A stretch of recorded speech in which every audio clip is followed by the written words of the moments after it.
cara membersihkan hasilnya. Jadi gini, ketika atau gini aja, dia ngomong langsung gimana, jadi enak kan? Bapaknya yang bertanya ini loh, jadi enak. Siapa yang bertanya? Iya. Ngobrol langsung kan? Gimana kan? Enak. Ada pertanyaan Bunda yang sering mengalami. dari Pak Hari Purwa di Malang ya. Untuk pemain kripto, bagaimana cara membersihkan hasilnya? Nah, kan tadi saya sudah cerita. Kan kripto itu mengalami apa ya? Mining ya? Mining atau apa ya? Yang trading ya. Nah, kalau sudah ada ya, benar Trading. itu ya? Iya, betul. Trading. Iya, kan trading kan? Nah, setiap hasil trading keluarin teman-teman 3% ya. Untuk kaum duafa, untuk anak yatim, untuk janda yang ditinggal meninggal, untuk tahfiz Quran ya. Keluarin, insya Allah Allah jaga ya. Insya Allah Allah jaga. Saya dulu tradingnya, sebelum saya meninggal saya tradingnya. Alhamdulillah trading saya luar biasa, makanya Allah kasih kemampuan saya untuk memiliki barang yang kagak mungkin tuh dipikir saya punya ya.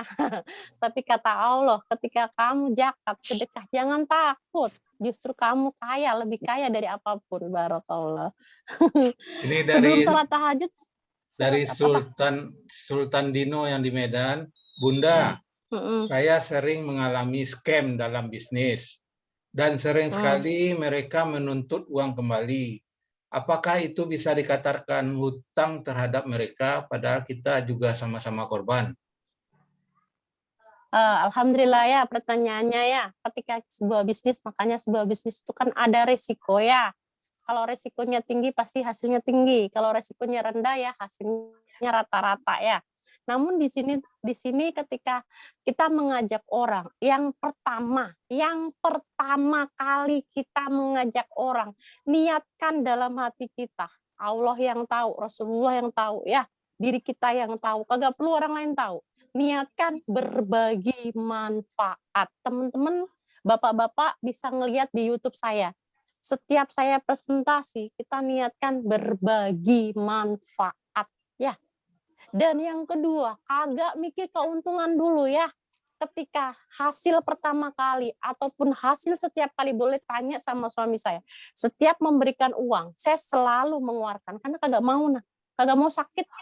Karena kata Allah kalau kita udah sakit hilang semua dunia kita ya. Jadi cara membersihkannya setiap ada penghasilan, ada pemasukan, keluarin minimal 3%. Gitu. Maaf Kak Iva mau nanya, kalau sholat duha afdolnya berapa rakaat? Ya, kalau sholat duha itu teman-teman, sholat duha itu kan menunjang rizki kita ya. Kalau kita sholatnya lebih banyak, maka kita akan mudah rezekinya ya. Makanya kata Allah, setelah kamu sholat duha, bertebarlah kamu di muka bumi. Kalau teman-teman kerjaannya di dunia online, ya bertebar di dunia online ya. Gitu. Seperti itu. Ada lagi nggak pertanyaan? Maaf saya tanya, soalnya ini aplikasinya 4 ya. Jadi mohon maaf. Yang tadi yang di Medan menanyakan, ya, apakah itu termasuk utang kepada mereka? Nah, kalau dari awal kita memberikan suatu ilmu ya, makanya ada sebuah hadis, man aroda dunia fale bilmi wa man aroda akhirati fale bilmi wa man aroda huma fale bilmi.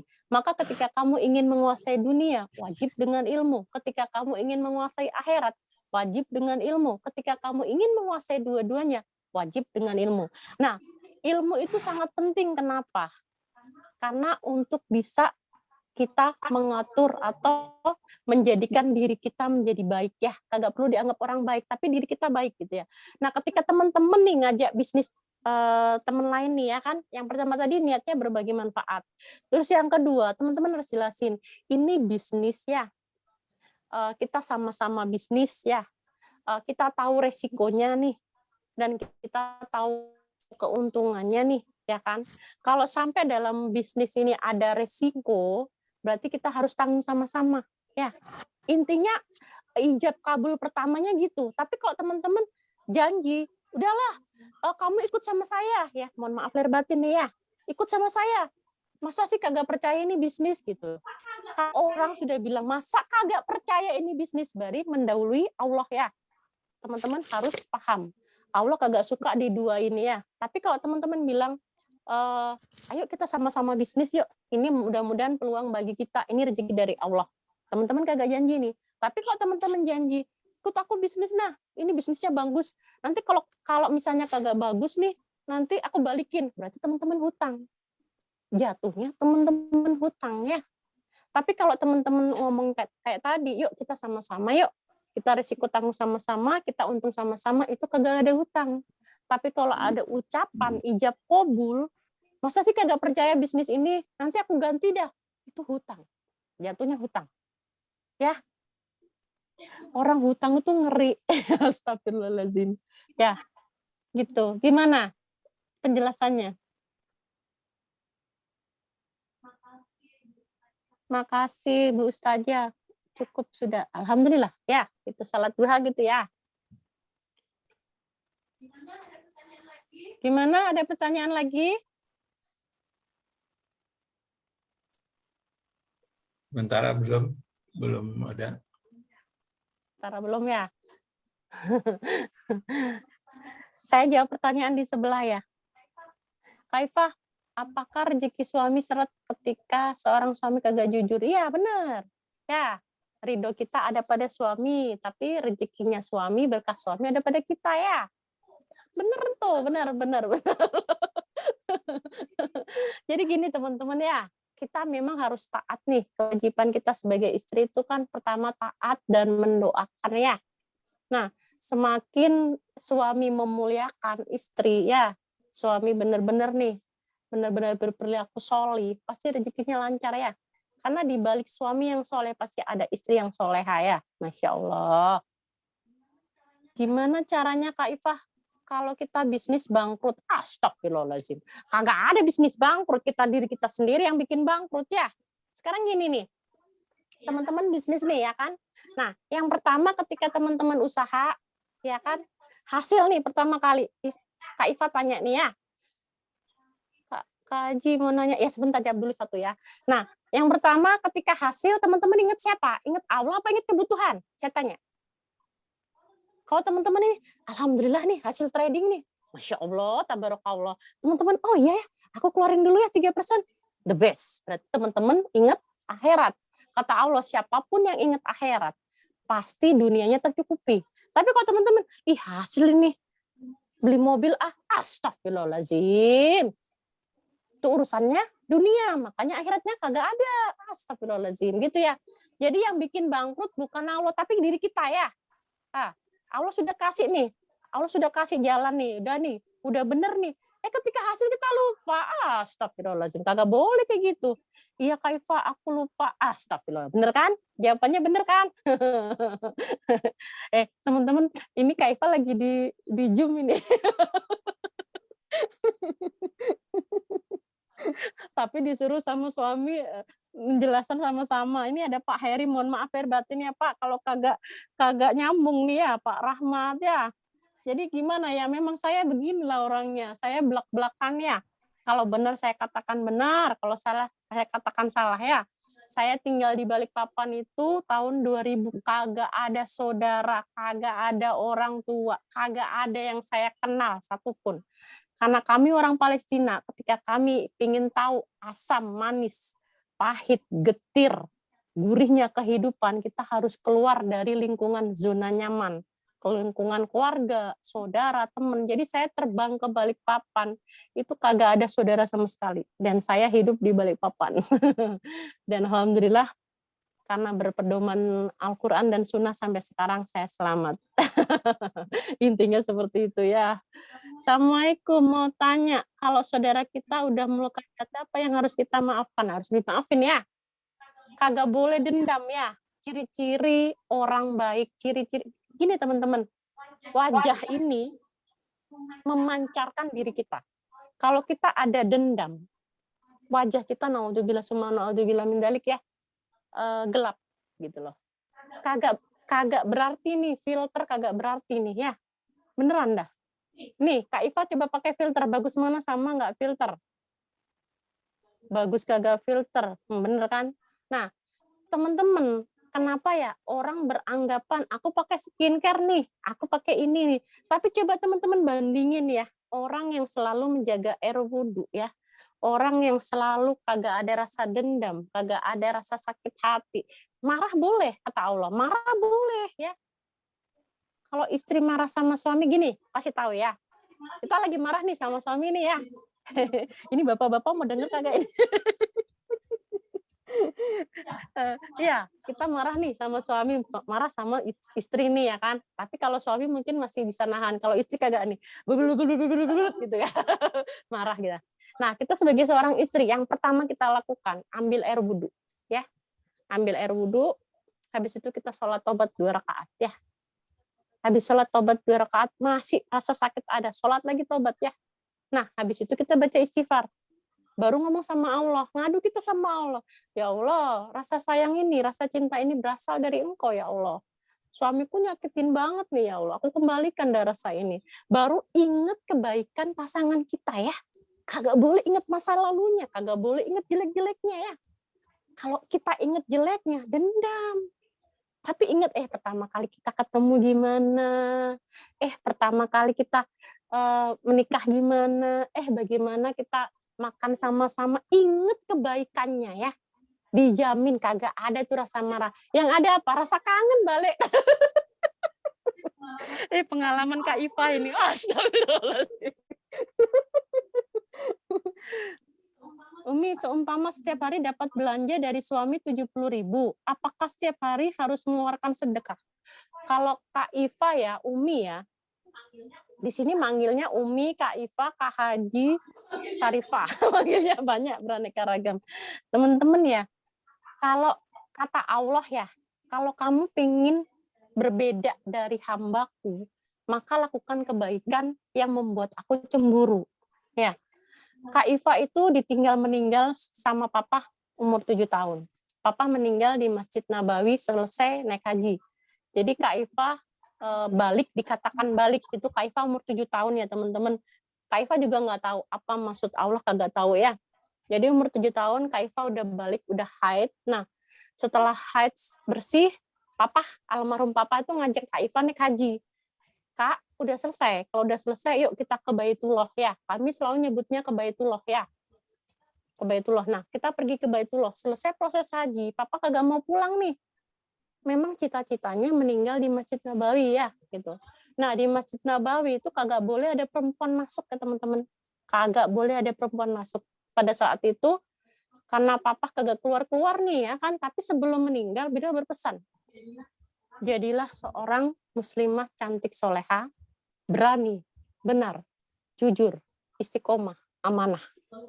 Walaupun amanah itu bagikan bara yang akan membakar kamu, tapi kalau kamu benar-benar istiqomah dan amanah, Allah jaga kamu. Nah, ini sudah Kak Iva buktiin selama 22 tahun di Balikpapan. Saya bukan orang Balikpapan ya. Mama Jogja, papa Palestina ya. Alhamdulillah tetap Allah jaga kita, jiwa jasad kita gitu. Ya. Itu. Masya Allah Kak Iva, tabarakallah. Kalau aku punya istri kayak gini, ku genggam erat. Tabarakallah, semoga dapat istri yang soleh kaya, Bang. Kak Iva mau nanya, apakah ketika seorang suami memberikan gaji 70.000 setiap hari, apakah kita harus mengeluarkan sedekah? Ya kalau memang kita ingin berbeda dari yang lain, teman-teman keluarin 3% itu kecil teman-teman, ya Allah, kagak besar, ngerti kagak? 1 juta itu 30.000 aja, apalagi 70.000, paling 300 perak, ya Rob. Tapi kan sedikit lama-lama jadi bukit gitu loh. Kalau itu sih pengalamannya Kak Iva ya. Orang menganggap apapun gitu loh, tapi Kak Iva selalu berpedoman, berani, benar, jujur, istiqomah, amanah, kagak ngambil hak orang lain, kagak nyakiti orang lain, kagak berbuat zolim, pasti Allah penuhi kebutuhanku. Banyakin sholawat ya, banyakin sholawat, beneran dah. Kak Iva, bagaimana kita mendoakan suami agar bisnisnya sukses? Yang pertama, Kita sebagai seorang istri, ini lagi live nih teman-teman. Nah, lagi live ya. Ini Kak Iva tetap zikir nih. Bagaimana kita menyatukan pikiran, hati kita kepada Allah. Walaupun mulut kita di live ya. Nah, semua yang kita lakukan sebagai seorang istri itu niatkan untuk suami ya. Gitu loh. Niatkan untuk suami. Nah, kita sholat, banyakin sholat sunnah ya. Banyakin baca Quran. Apalagi kalau kita tahfiz Quran teman-teman, niatkan untuk suami supaya rezekinya bagus. Nah, kalau kita udah berdoa nih, udah bener-bener nih jadi istri yang soleha. Suami kagak berhasil nih. Suami ada aja kendala, berarti yang salah mana? Suaminya harus introspeksi. Apakah matanya digunakan untuk yang baik? Apakah dia melihat sesuatu yang baik ya? Karena apa teman-teman, nanti mulut kita ini dikunci. Yang bisa bicara tuh mata, hidung. Intinya gini ya teman-teman, kata Allah, kalau kamu mengaku kaya, kata Allah nih, bukan kata Ifah nih ya, kata Allah, orang dikatakan kaya kalau hari ini ada makanan yang dimakan. Sederhana banget tuh. Bukan kata orang kaya itu dikatakan punya mobil, besok bisa makan. Kagak. Kata Allah, orang yang paling kaya hari ini punya makanan untuk dimakan tuh kaya tuh. Masya Allah, Kak Ifah. Tabarakallah. Kalau lagi datang bulan, di hati kita membaca sholawat boleh? Boleh. Orang datang bulan itu boleh baca salawat ya. Ya.